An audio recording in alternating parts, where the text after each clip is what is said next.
Okay. All right. We are here to talk about the Curse of Strahd. This is a D&D 5e horror adventure that came out a long time ago, but the current edition was released in 2016.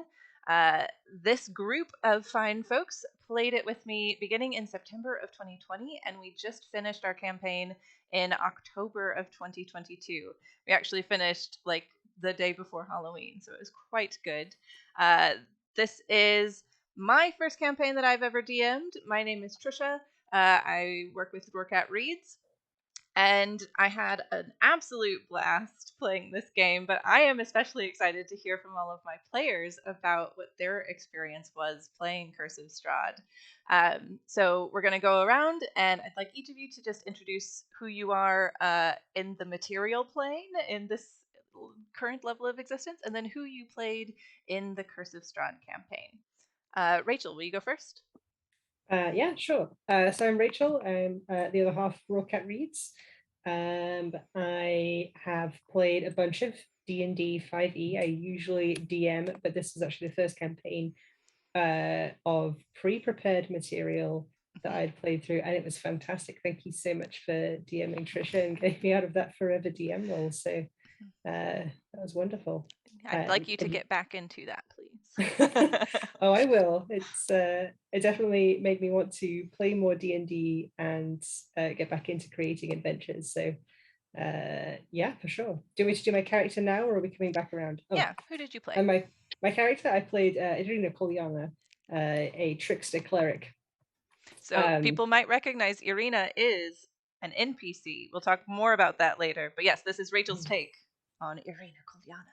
Irina Kolyana, trickster cleric, who was a native of Barovia and had a sort of weird, twisted fate, being reincarnated many, many times in Barovia. Yes. Always miserable, never happy, but always striving for something better. Mm-hmm. Love it. And Nick, who are you in real life, and who did you play? So I'm Nick. I'm Mystery Stitch Designs on Instagram. I think that'll be posted on there. A dear friend of our other players. In the game, I was Belder, a druidic wood elf, and I don't know. I played a bit of D&D before this with Rachel DMing, a couple of long campaigns and a couple of just short one-offs. I've tried to DM for one short afternoon, and I loved/hated it every moment because yep, it is I remember so that. challenging. Yeah, and it was something I created myself. It was so challenging to anticipate what are people going to do.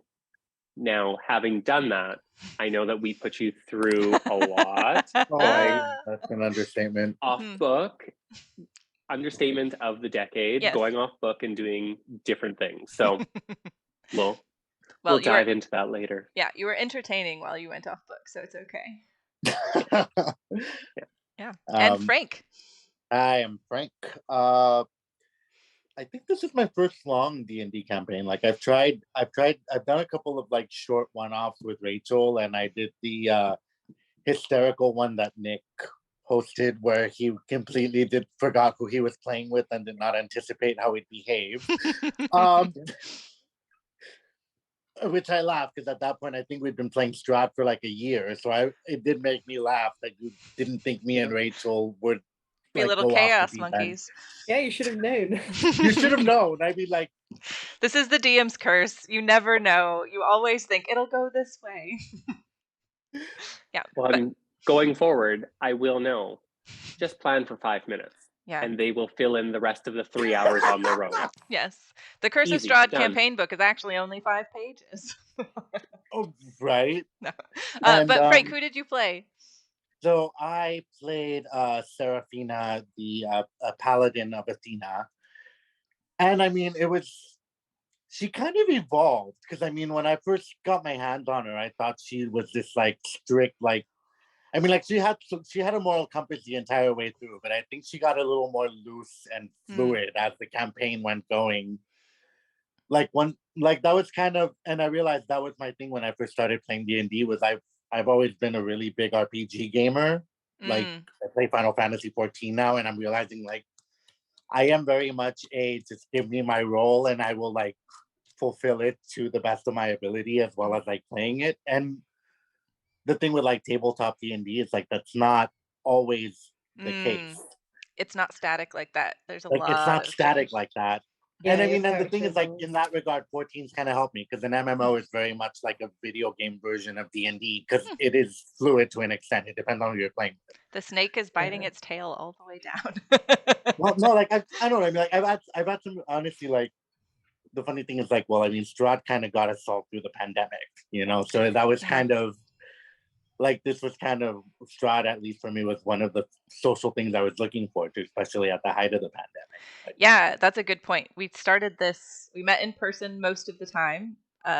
We all live in the same neighborhood, and this was the thing of like, okay, we have our bubble. What do we do with it? And so we played Curse of Strahd. We met online sometimes. We met in parks sometimes. We met around a table sometimes. And it was definitely finishing the campaign in some ways felt like an acknowledgement of like, okay, what's the next D&D campaign? But also like, like this is kind of the end of an era. But as we jump into that era, I do want to preface everything that there will be spoilers. We are going to be talking about our campaign of Curse of Strahd, which in some ways looked like the book, in some ways didn't. So there's a good chance that if you're listening to this or watching this, your experience might have been very different if you haven't played it yet.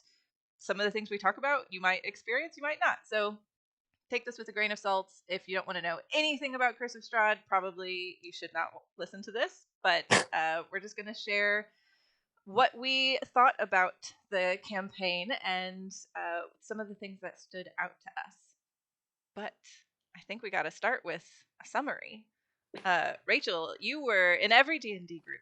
There is one person who actually takes notes and knows what's going on. And in this group, way to note shame us. Yeah, shame. Yeah, as you should. All right, well, I'll start on page 1. Oh, hold on. We gotta make this interesting. I want to know if you can summarize the campaign in 2 minutes. In your Toma Arena voice, please. Yeah, okay. Yeah. 2 years of D&D campaign in 2 minutes in the voice of Rena Polyana. Yeah. Okay, well, I think I'm ready. Okay. So we start in Barovia, where this asshole is totally in charge and has been ruining my life for many, many generations. All because he is like pissed off that his little brother is overshadowing him in the one way that actually matters, my love. Anyway, he's totally harassing me, and I'm like, you know what? I need some help. So I go to the miss and say, well, lady, help me. And she sends these guys to help out. And we go to my house where my father is dead, and then my brother's like, you go to Vallaki now. And they're like, okay. So we all go. And when we're in Vallaki, we overthrow the government. And then I start a small business, which is super important and should be part of every Curse of Strahd campaign. And then we learned that the winery is in trouble. So everybody likes alcohol. So we go to the winery to go and save it. And we find that it is overrun with bushy, horrible terror creatures. We fight them. And then we fight an even bigger, bushy, terrible monster creature. Serafina rips out its heart. Definitely remembering the entire time that was what we needed to do. And then after that, we went back to the winery. And then we went to Kresk. Where we saw Abbey of St. Markovia, and the terrible things happens is kind of weird. If you need healing, he will do it, but definitely always a catch. We did not stay there very long. Super creepy. Back to Vallaki. 30 seconds. Amber Temple. We did things. We found out about the Amber Temple. So we climb the mountain. We go up there. Amber Temple things happen. We learn many things. We find a weird skeleton guy and this fox-faced guy that's just like, he doesn't like us no matter what we do. Serafina had a really harrowing time there, so we left. Not for that reason, but other reason. And then we consecrated the fates, boo, boo, boo. And then we went to Castle Ravenloft and finally slayed the evil monster in his coffin. Stabby, stabby. That is a really lullaby alarm to say that was pretty good. Yeah, the last That bit's was got a about bit as crammed good as in some there. of the Yeah. synopsis could have been, Irina. Yeah, you covered the first part really in depth, and then the last year, I think, kind of flew by. Well, when you Well, started you only holding gave up her the 2 time. minutes. If you had given her 3, she might have been able to do a little bit more. Yeah. I have intense demands. Mm. But yeah, that was pretty much it. And we'll go into some of those details along the way, I guess. I want to talk a little bit about some of the things that we did differently. I think some of you might know, like, oh, this was different than how the original material is, but I also don't know why you would know that in some ways. I will be releasing a blog post along with this podcast and video that also shares a lot of the resources I used, because there is a huge Curse of Strahd community that they've added a lot of really good content. And one of the things that they suggest is formed our very party. So Rachel played Irina Kolyana, and in the book, she's an NPC that is, as Rachel described in the summary, a hook to get players who have come through the mists and are now stuck in Barovia into action. They're supposed to save her and to take her to Vallaki, where she will just stay the rest of her days as an NPC. And then the players by that point are probably hooked into the world and they're going to do things on their own. But I saw that asking one of your players to play Irina both makes that character a little more interesting and gives the team an actual hook into the world on a long-lasting level. So I asked Rachel if she would do that. What do you think this would have been like if Irina was not one of your party members? I ask everyone. I don't think it would have been good. I don't think I would To have be cared. perfectly honest, so because Irina always had a pull towards Strahd, as we unraveled that mystery, that was the driving force in so many of our actions. Yeah. It was to help our friend that we've made in this group. Without that, I don't, and correct me if I'm wrong, if she was an NPC, would she have come with us? She could have, but like I would have been playing her. It would not have been the same dynamic. She would have been like a huge step back. Like, honestly, I mean, voice, like, the thing is, like, the voice was about like 60% of it. So, right? I would have been very different. Not to be rude, but like, might not have been the same. It's not even the voice thing, though. I mean, like, honestly, at least like for me, it's like the banter between like the three of us, like especially like like the razzing between Serafina and Irina, like a lot of the time, like it's sort of like I don't think we would have developed the same dynamic, because it's like halfway through the campaign, like at least from a character perspective, my character just felt compelled to like save her in to the best of her capacity, and I don't think I would have had that pull if it had been an NPC. Yeah. I mean, like, for example, like the other NPC that followed us around all the time, the Huntress. Oh God, Esmeralda. Like, I warmed up to her, but I don't think we would have had the same dynamic. Not to mention, it was always amusing, at least to me, when Irina would do something like out of left field, and we're like, well, that was Rachel. You probably would have gotten that regardless. No, but it's not even that. It's just like I found it very funny, because it's like with Belder, like we knew what we were getting for the most part, and then like did you? Well, did you really? Except for the you did, except for you didn't. You missed all the signs. Wait, you know what? To the end. Wait. We're talking about Irina. We'll get to Belder. Rachel, how did you feel playing Irina? Well, we'll get over the foreshadowing.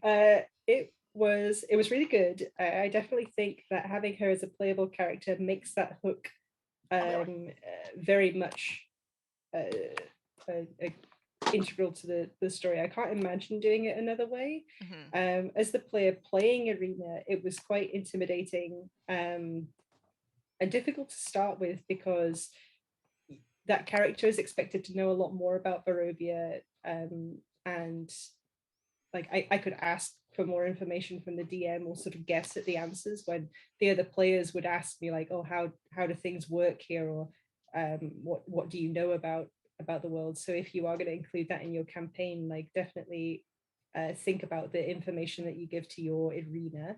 But it was fantastic to like already be in this setting that is so alien to the other characters and still be playing that story. Like you've already got something to work with there of like Irina wants to share what she knows about Barovia with these new people that have come in. And yeah, I felt very, very connected to the world immediately and very motivated as Irina to already be like, Strahd is not a good guy.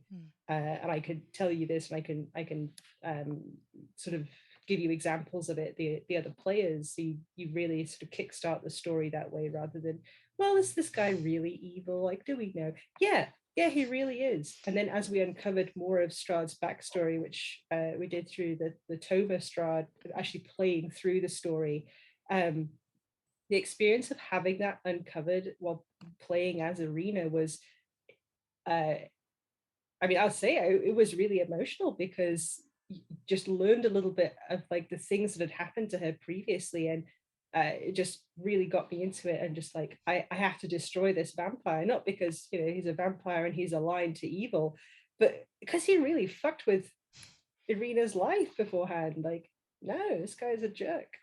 That Screw is, him. yeah, that's a good segue into the Tome of Strahd is all extra material as well.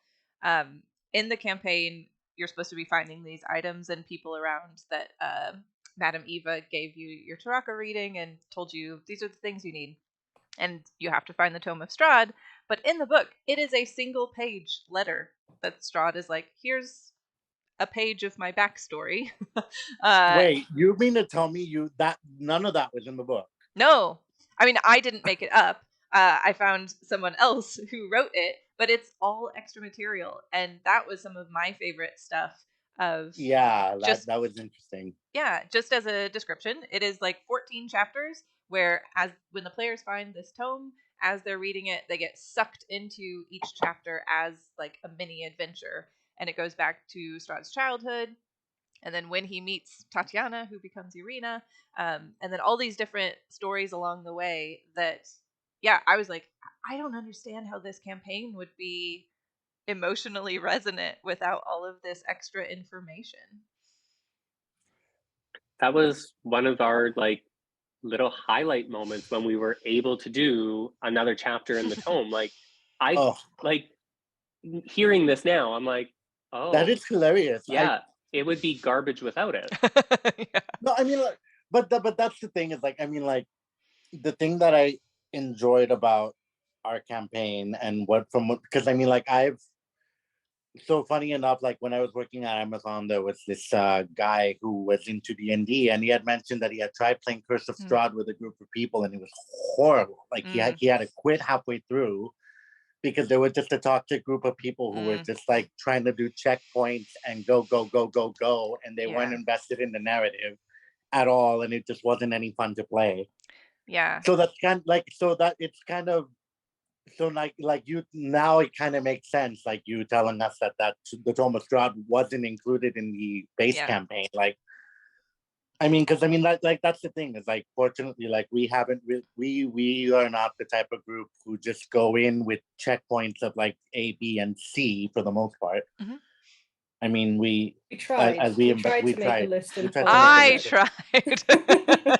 Oh, I mean, like, yeah, no, but that's the amount of time we're like obsessing over something dumb, and DM would just have to like not just like there's nothing there. Yeah.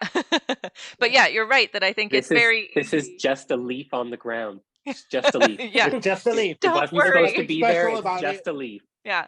Move on. Including the Tome of Strahd is really a great example of like, show your players, don't tell them. If you could show them, and the Tome of Strahd really brings that out. Yeah.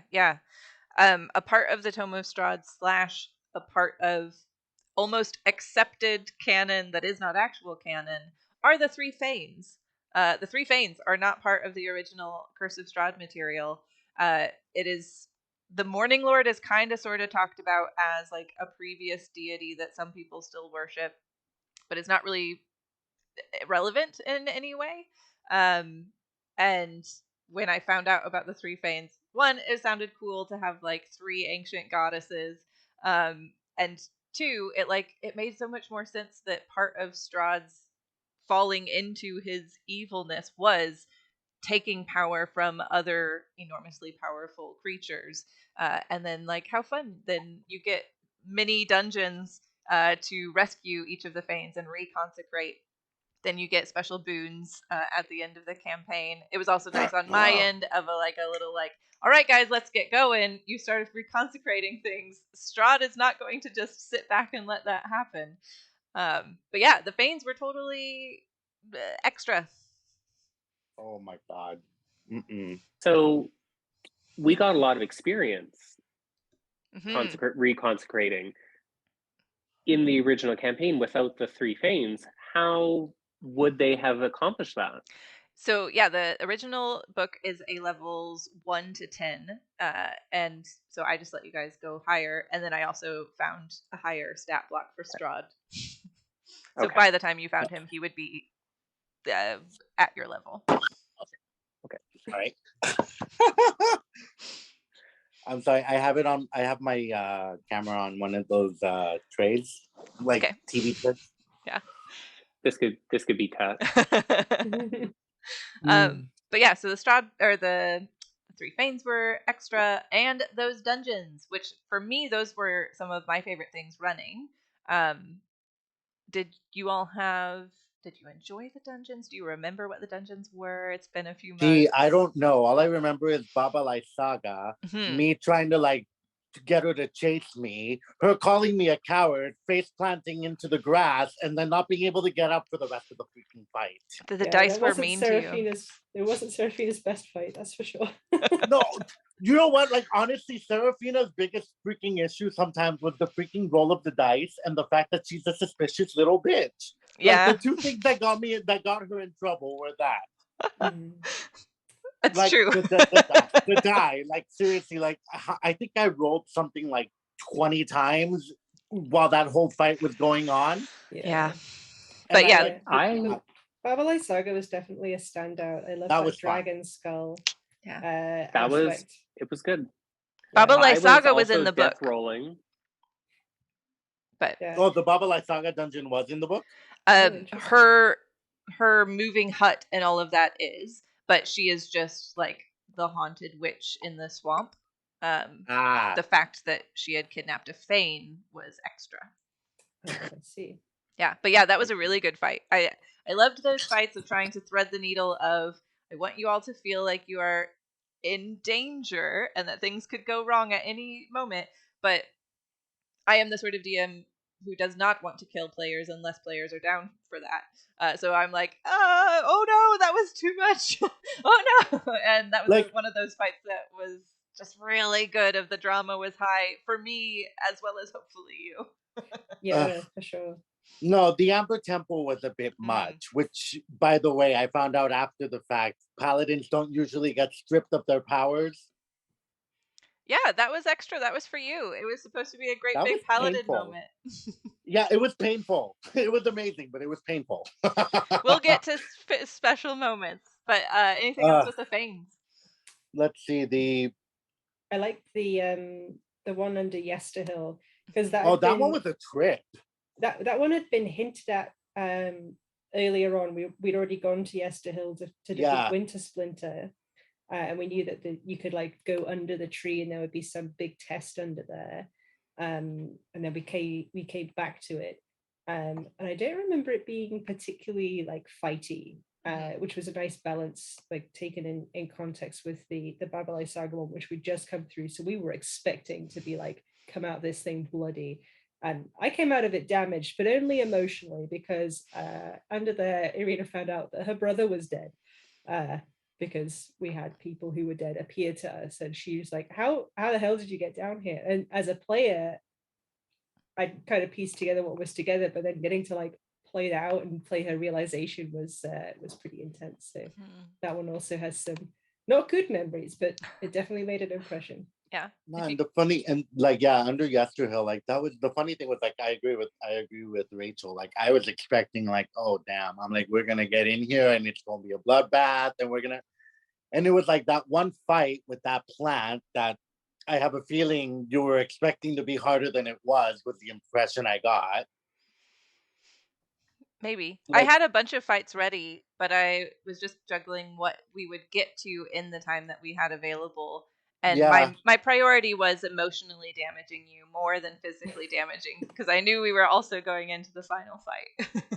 No, and the thing was like, and the funny thing was like, yeah, no, like I remember it was sort of like puzzle dungeon crawler. It was like, and of course, like, and yeah, like Irina's realization of her brother, like even I like choked up a little bit when when she mentioned her brother, like as an outside thing, obviously.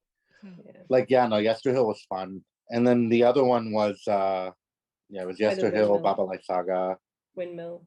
It Oh, was the windmill. Oh, Oh, by the windmill. the windmill. We fought ourselves. Or Yeah. no, we fought one version of ourselves. Yeah, that one was definitely the smallest one. I was glad you started Yeah. there. Oh, and oh my god, that's right. Yeah. A couple of the other big things that are typical in the Curse of Strahd campaign that your group never got around to are the dinner at Ravenloft. Early in the campaign, Strahd invites the group to come have dinner. I think this might be influenced by having Irina in the player's party, but y'all also, I think, related. Everyone online loves Strahd and wants to bone Strahd, and I tried to make him a sexy vampire, and none of you ever bit on it. You didn't want to have dinner with him. You didn't want to try to seduce him. I was too busy rolling around with the wine boy, and Irina was obsessing over her barbarian. Yeah, we did have romance in the campaign. We did have just romance wasn't with Strahd. Yep. So Sorry. I feel like there wasn't any explicit Strahd to Belder attraction. Otherwise, I would have jumped on that. Oh man!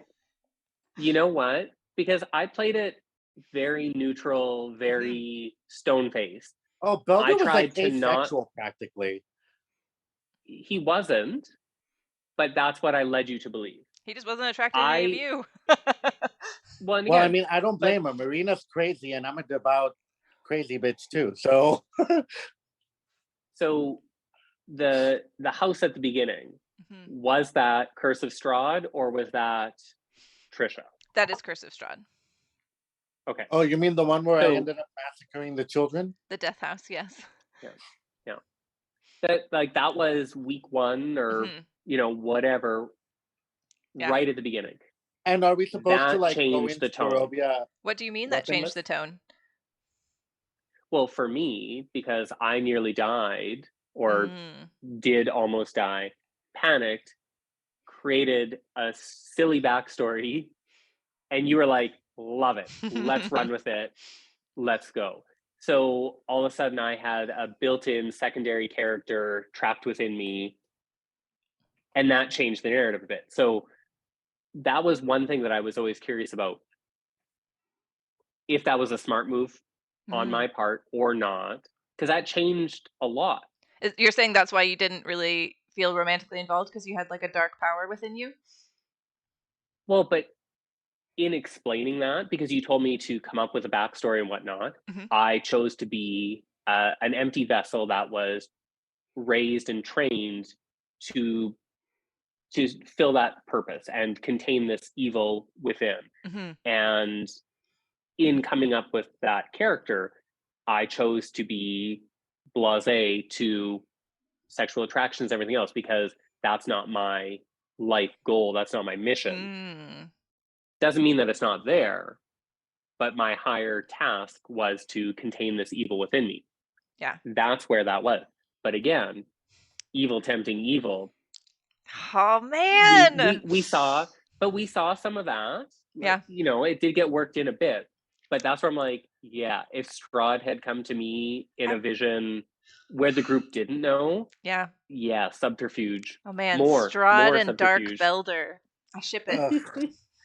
So the funny thing was, like, what sort of set the tone for the campaign for me was the house, but even like the opening, like, I just, like, honestly, I was thanking my lucky stars that I had the common sense to fall asleep with my goddamn sword, because I'm, full disclosure, like, I was livid.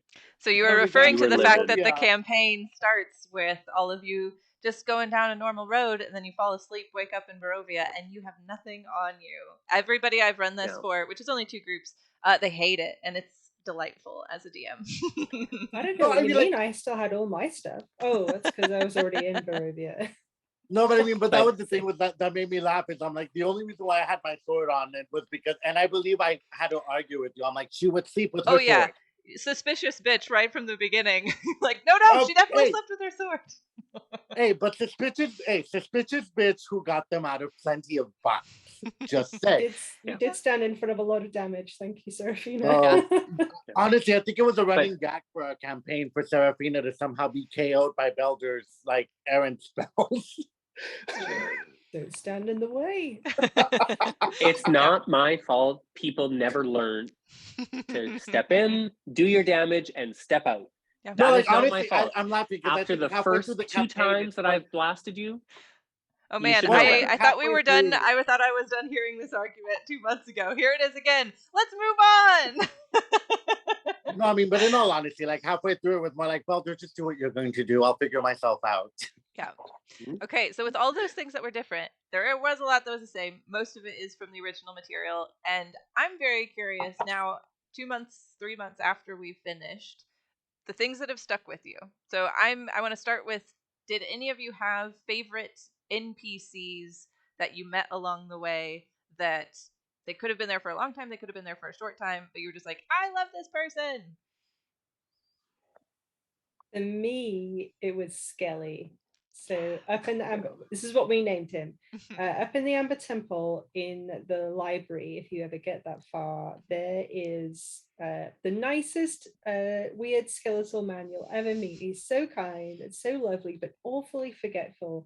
And just like piecing his story together literally ate my brain. Like I had to know what happened to this guy. Like you're saying skeleton. He was a lich. He was. We later did find out he was a lich, which when I heard that word, my DM hackles immediately went up, and I had to like try and cleanse that out of my character, but failed miserably and was like, what's a lich? It's like really high level evil magic incarnate. One of the worst monsters you can fight. Skelly was evil? No. He didn't have his memory. He didn't know he was a lich. But if you had reunited him with his memories... Wait, was that an option? Oh, we could have fought Skelly. You would have died so hard. So hard. You know what? I don't, honestly, with the amount of crap I went through in the Amber Temple, I'm okay with not having fought Skelly. Yeah, you weren't meant to. I think I maybe played him slightly more endearingly than intentionally, but it was so fun. I liked Skelly too. He was so cute, though. He was great, and I desperately want to try and help him, especially after learning that he is a lich.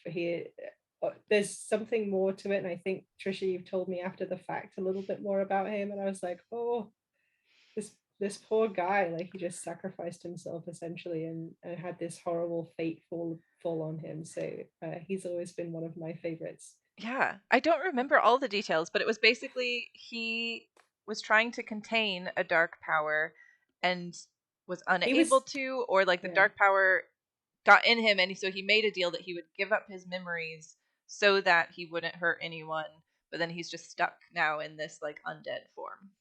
He can't die, he can't live. If he ever remembers who he is, that's what gives the lich back his power. It's like, this guy is so trapped, and I so desperately want to go and help him. But that's so sad. Yeah. But so he was pretty great. And I remember as Zarina, just like, he was definitely a holder of a lot of knowledge, and just banging my head of like, I'm just not asking the right questions. How do I, like, what do I know that I want? And that was like a feeling that really came through the whole campaign of just, there were these moments of just bitter desperation of like, I don't know what we're supposed to do or how we're supposed to like pull through this, and then the next piece of the plot. But it was always so well timed of like at that moment of desperation we would get this little nugget. So I think that really says what a great DM you are, of seeing how miserable your players are. It's like, oh, here's the time for the nug. Yeah. There you go. Don't forget, here's some information. Yeah. But who was other people's favorite NPCs? The Vistani child, Isabella, I think her name is. Arabella. Yeah. Arabella. Arabella's great. like, I just found her so endearing, and then like obviously the Huntress. Wow, I'm so terrible with names. Like seriously. Esmeralda and Arabella. Like I found it very endearing how like, because when you first meet Esmeralda as the NPC, you don't know what to make of her. Mm.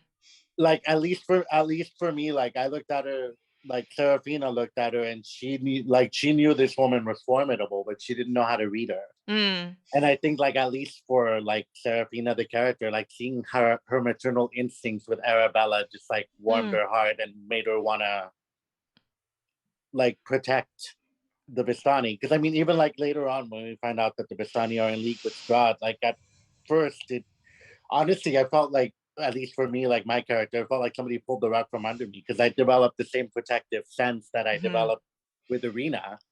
And then it was just like reconciling, like, no, they're doing it out of desperation, not actual loyalty.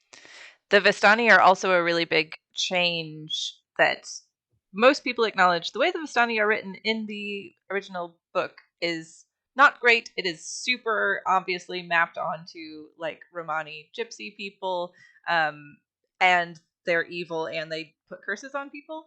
And so there's a lot of conversation about how to make those people actual characters, not pure evil, more engaging, sympathetic, and I'm really glad that it worked. That for me, having Arabella, like having a cute, spunky kid is a great in to be like, oh, these people are, some of them are really fun and engaging, and then like it's so delightful to be like, you fell into my plot. Like I wanted you to love them, so that when it became clear that they are giving some information to Strahd, you had already seen enough of Barovia to realize like everybody's like a little bit evil in some way. Like they're just trying to get by in the world, but they're also eager for the world to be different. And like honestly, the one like, at least for me, like two scenes that stood out, like the Amber Temple and the fire at the Vistani camp. Like honestly, like I was kind of after the fact taken aback by how emotionally affected I was by all of that. Like just running through the Vistani camp trying to like save them. Yeah, that was one of my favorite sessions to run. I like the ones where I hurt you all emotionally, I guess.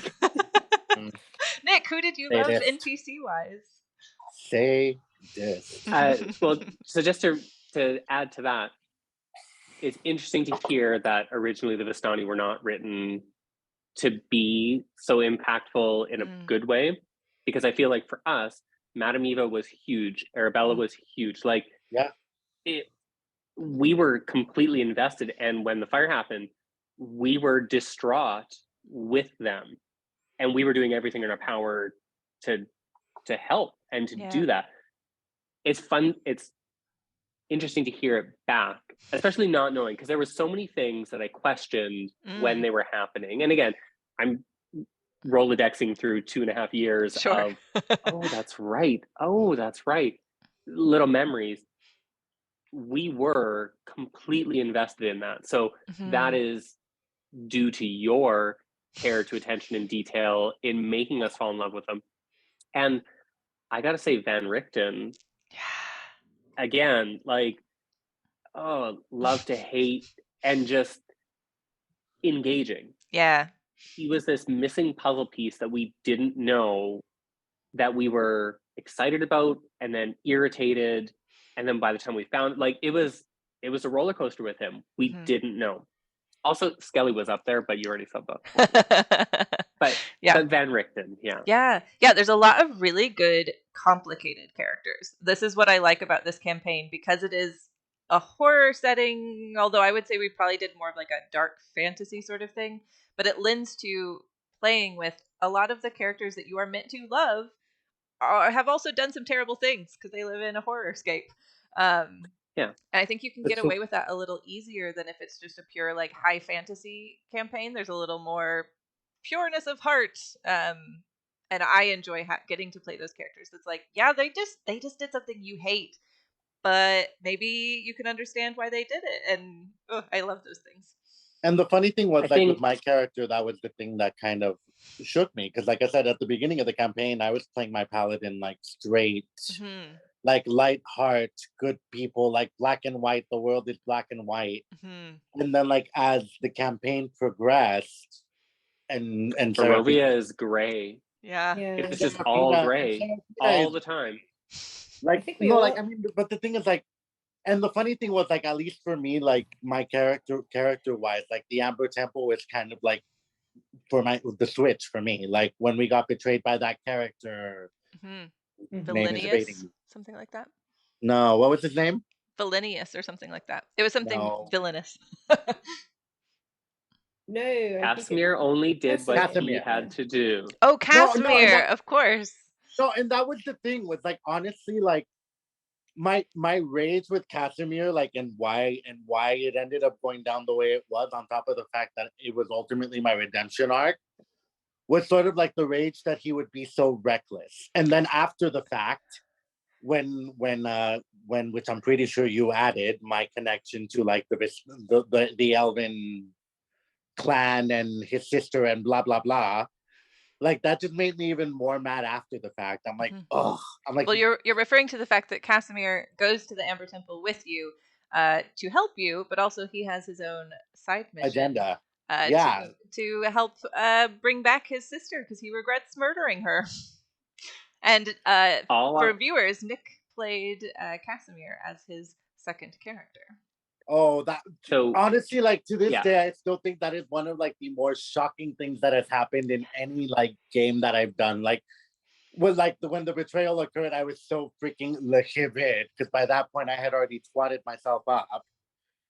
Which, so let me just say this: blame it on the DM. Oh no, Nick! No, honestly, Nick, take blame. I had no intention, and I think this is a wonderful thing.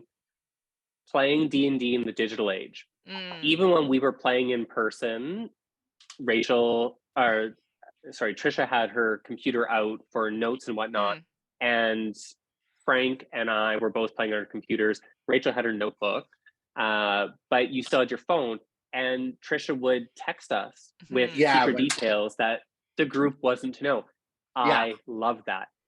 And you also had physical props that you handed notes and letters and scrolls, which was nice, but it was great when we got the little digital note because it allowed us to communicate directly in front of the group without other people realizing. And there was a lot, and to this day, I don't know how much Frank and Rachel communicated with Trisha, but I feel like I did a lot of communicating behind everyone's back with nobody else realizing.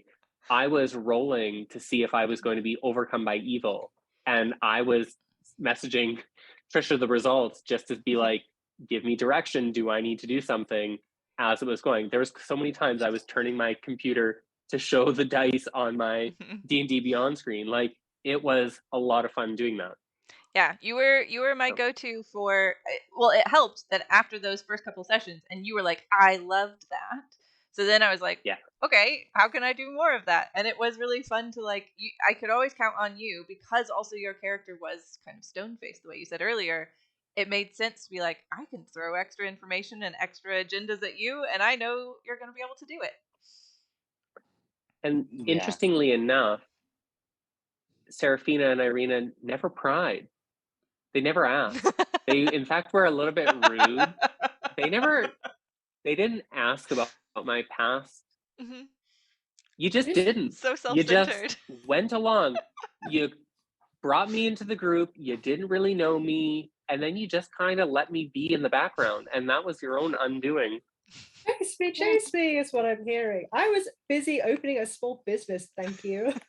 And I was busy trying to keep her alive. Do you have any idea how difficult that is? I make it very hard. It is pretty great though to just imagine someone is like, I have like a deep evil that lives within me and could come out at any point. And then I was like, okay, but let's do this. I mean, it looks like you've got it. It seems fine. I can balance it. Yeah. Well, I mean, we didn't pry more into it. I'm not sure, sort of thinking back on it now, it's sort of came up at certain times, but then sort of didn't come up at others. No, and honestly, I think guess I that's what it was. relied on you bringing it forward. I don't necessarily think that we didn't try. I just think like when it was brought to the forefront with us, we tried. But the thing is, your character being so quiet, Irina being loud and vivacious, and Serafina But let me being... just say this: y'all are pushy and prying. When it comes to anything else, nothing would stop you from finding out that last bit of information. You literally like you murdered a teenager to get some information. Like I did nothing of the sort in this campaign. No, we did. We really pushed a lot of things. And this was one of those funny things. You're right. Yeah, they just trusted you. I think it's a good demonstration of like you just assume that, oh, these are people playing in my D&D campaign. They're also on the same page as me, and it's a good lesson in like, yeah, sometimes there's more going on. Yeah, thinking about it now, I always remember that fight that we got into in Kresk, where Dark Builder, I think, came out because you got reduced, and like you went toe to toe with Strahd, and I think I was just glad you were on our side. I was just about to say, like, favorite moment ever. We were playing outside in Stanley Park, out of nowhere with no preparation. Trisha hands me like 4 sheets of paper, and then we were in battle mode like 30 seconds later, and I went up to like a level 18 or something. Yeah. And we were like level 4 or Probably. 5. Yeah. Like we were very junior, advanced, whatever at the beginning. Yeah. Hatchlings. You were little hatchlings. We were chicks. We were wee babes. Babes in the mist. That was it. That was a moment of like, this is a good campaign. And I was kind of hoping that it would happen again, and it never did. Yeah, well, because didn't you fail your roll?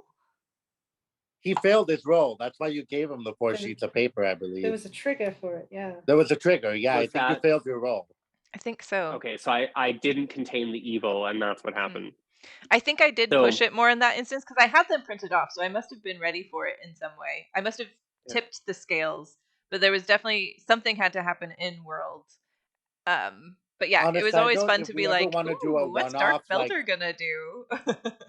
On a side note, if we ever want to do a one-off, like Belder, Irina, like Serafina, like Royal Battle Royale, I would totally be down for that. That would be fun. I'm not fighting Belder right now. Well, a certain someone, a certain someone is sitting pretty in Castle Ravenloft right now. Yeah. Planning, plotting, and waiting. Yeah, so that was the big twist to our campaign. The book has multiple endings that you can have. One of them is not. One of them might be like a player can take over Barovia instead. But there is also this idea of like, yeah, dark powers are also fighting Vampire, which is the dark power that has infested Strahd. And so Nick's character Belder, in the end, the very last moment, accepted the deal with the evil, his dark power. And so now there's a new semi-benevolent question mark dark power ruling over Barovia. Yeah. I think we left it at like Belder will not like it's like an impasse or something. Like I don't think we ever actually specified what. You keep saying this, but we haven't heard it from Belder. He keeps bringing that up, but I don't remember writing. Do you have documentation of this? Because I don't. Show me Irina's trying. Irina's trying to get a contract to get the rights to use Castle Ravenloft as a bed and breakfast. Right. A themed terror bed and breakfast. But I think it was wonderful how it played out because like that was great. Like I wasn't even mad that Dark Belder ended up like making the deal. I wasn't entirely surprised, to be honest. Yeah. Because we came so close. I think you took the deal just as I was about to. I remembered that I had that spell. And you literally just take it. So we came so close to no Dark Lord in Barovia, but there's just something so great about this horrible terror campaign ending with one Dark Lord being replaced by another, just by the thinnest of margins. It wouldn't be Barovia if it wasn't a little bit evil. Well, no, like I mean, that's it wouldn't be politics. That's how it works. Just one person swapping out another person with a different agenda, and hopefully it's not as bad as it was. At least this one is on your team, or At was. least, yeah. At least this one isn't trying to date my character mercilessly through many lies, and I just hope that Irina gets to die. That's what you think. Give me 8 generations. whatever. We'll see how Damn. history plays out. I knew you were after Soldar. Aw, my favorite NPC, Soldar. Zoldar was like the fun NPC to pick on. Yeah. Isn't it just like 2 lines in the book? Yeah. He's just a hunter in Vallaki. But Irina, fresh with her first travel, saw a big bulky man with biceps, and he became a pretty significant character all the way through the end. So I'm assuming Claudio is something of your own creation as well. Well, he's one of the Mardikovs. So he's a canonical character. Like honestly, I just found it. Yeah, that was hysterical. I think I rolled about as much to lose my virginity as I did. Mm-hmm. Yeah, that was great. Praying to Athena, give me a sign. Can I sleep with him? But we cut that short. As soon as you got a yes, it's like yes and forever. Well, I mean, next day, tomorrow. Well, yeah, he was the only one she dated. So I also think it was interesting that for a long chunk of time, we all played our main character plus a secondary NPC. I think that really added to our campaign in an interest level of we now have 2 people to balance out. And again, kind of self-serving, but not completely. Well, I think for you, what I saw was that it also helped you to expand, these are the kind of characters I want to play, because then soon after that you switched from being a druid to being a sorcerer because Casimir was a sorcerer, and you were like, that's the danger with campaigns when you lock into a character and then after playing it for a while you're like, there's some parts of it I like but some parts I don't, but I'm invested in this character's journey. That can be complicated, especially such a long campaign. Yeah. Well, I'm also curious. You mentioned the getting the papers in the park, becoming Dark Belder being one of your favorite memories. What are some other favorite memories from the campaign?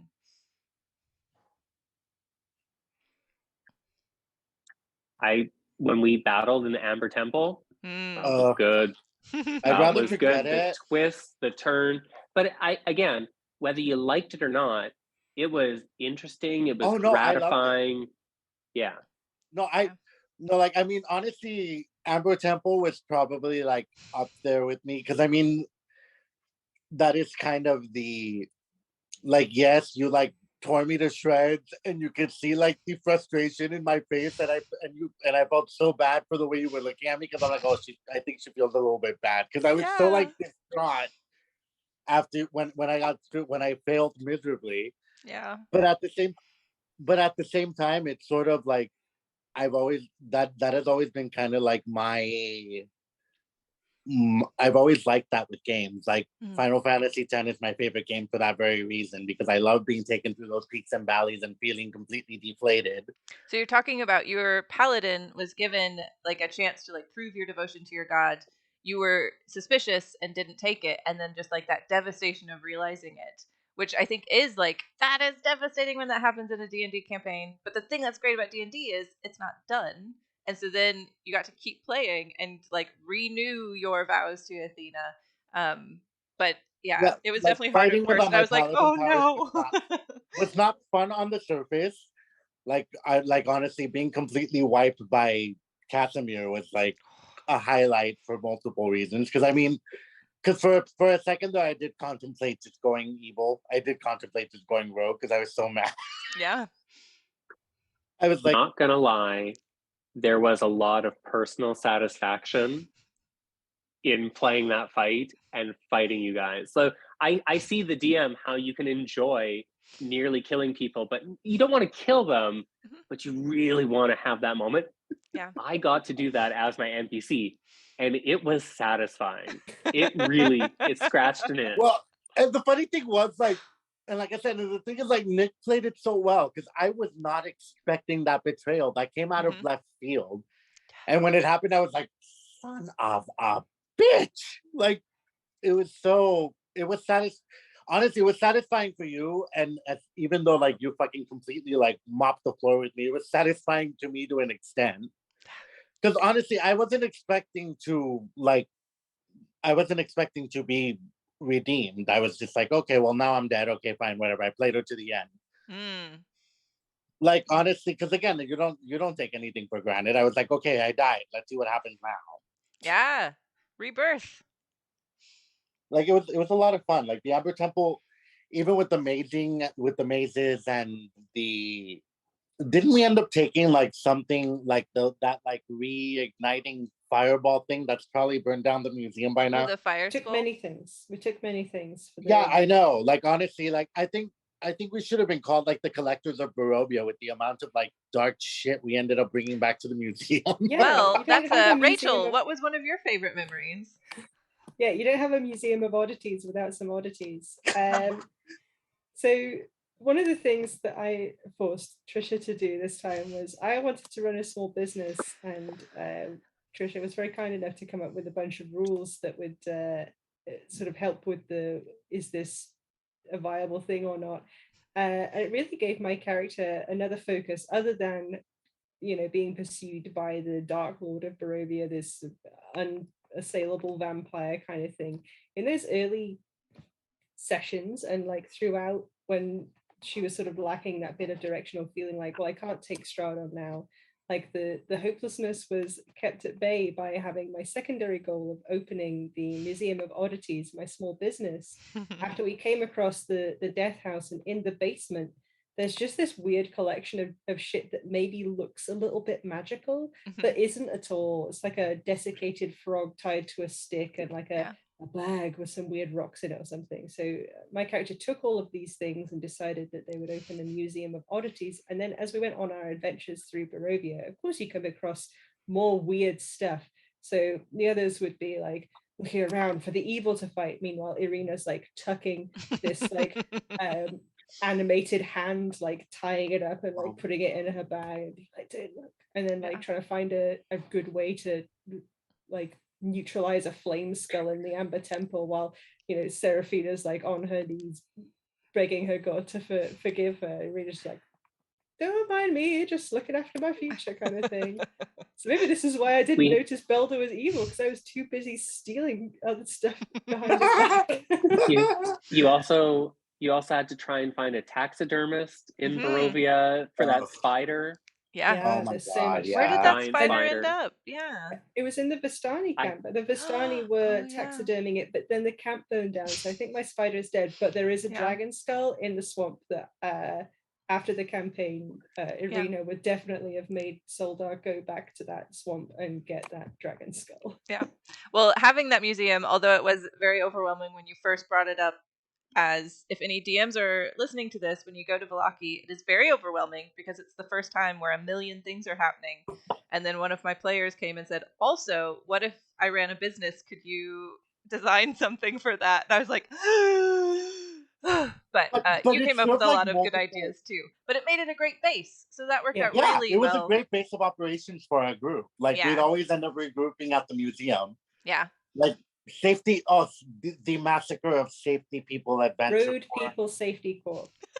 Yeah, like that was the second subsidiary small business that was less successful.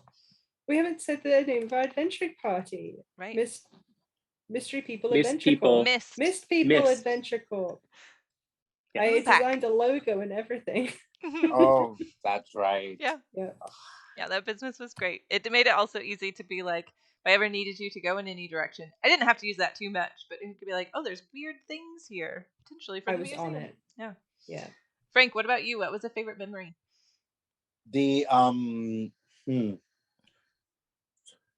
the witches kidnapping Arabella. Oh, yeah. Like that battle was intense, and I think that was one of the many times I ended up wiping as a tank.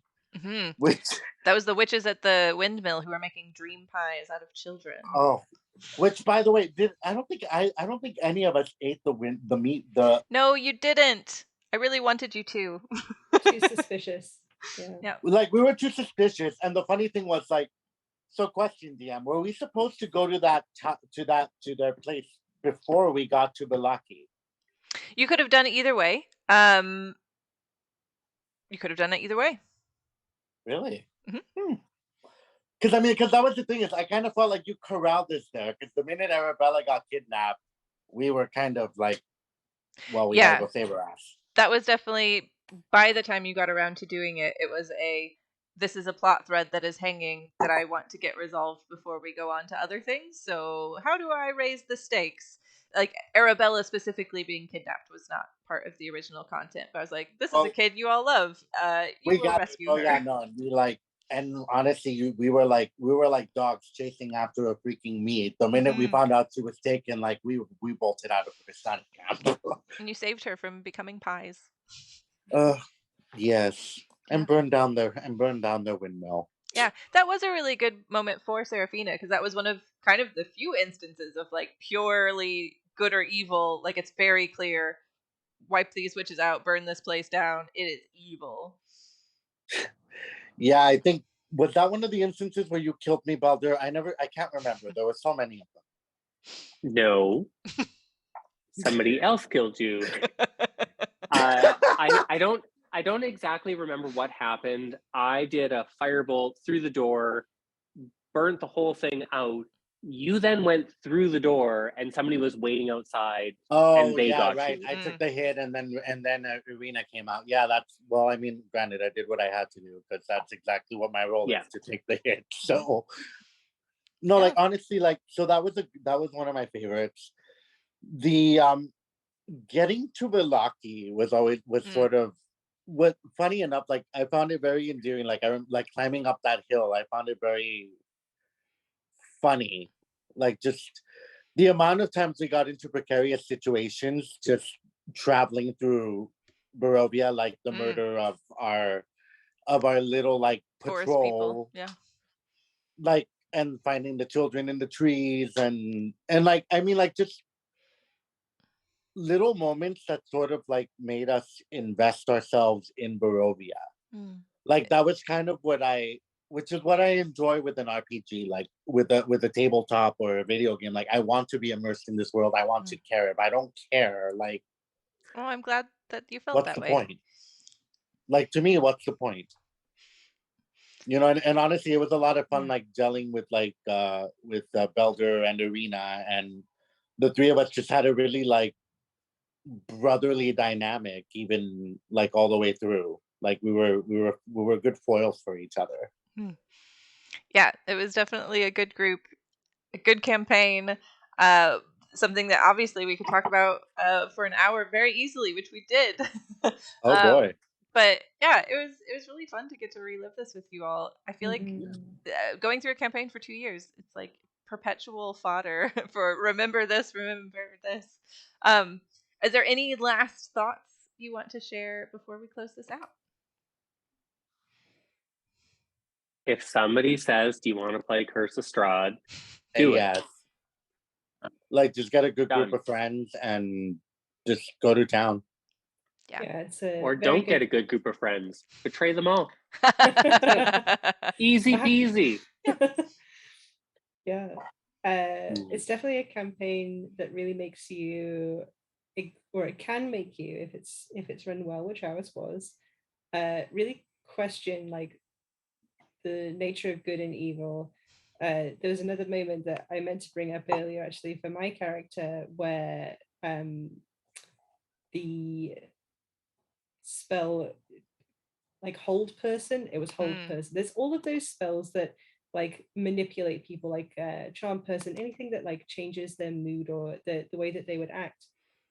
And my character had sort of been dabbling in these spells a little bit, but at one point she cast hold person on an NPC on Esmeralda, and immediately regretted it. It was done for personal gain, and there was this really great moment for her to learn something. For me as well, of like I felt legitimate regret, and Trisha, of course, it being an emotional moment, managed to ham it up. Stick that knife in. Pretty good. It took her a bit to forgive you too. Oh yeah, I mean, I deserved it. It was fair. I think it's just that's one of those instances of my character after that never used any of those spells again, just threw them completely out. It's a campaign that, as you go through it, really gives you that chance to grow as a character and as a player. Like your character that you go into Barovia with will change. Like you will be challenged by this game to think about good and evil and all of like its subtleties, the subtleties of those things. It's a fantastic campaign, and absolutely, if you have a chance to play it, do, and be prepared to have your character changed by the campaign. Well, and I think that's because each of you were players who were willing to be changed. It was a good symbiosis of, we weren't there to like hack and slash our way through Barovia. We were there to experience it, and you each brought something very different to the world and took different things from it. It was super fun for me as the DM to see that, to try to pour into that, to twist those knives. But yeah, it turned out to be really great, and I'm also just really proud that we finished it. We finished a 2-year campaign, guys. There's so many Yeah, people that so don't great. finish the campaign. Yeah. we So did great. start it and finish it. It's great, and I'm really grateful for each of you, and I'm grateful that you took time to come and talk about it even more tonight. So thank you. All right. Happy to be here. Yeah. Happy to be here. Yeah. All right. That is where we will close it. Alrighty.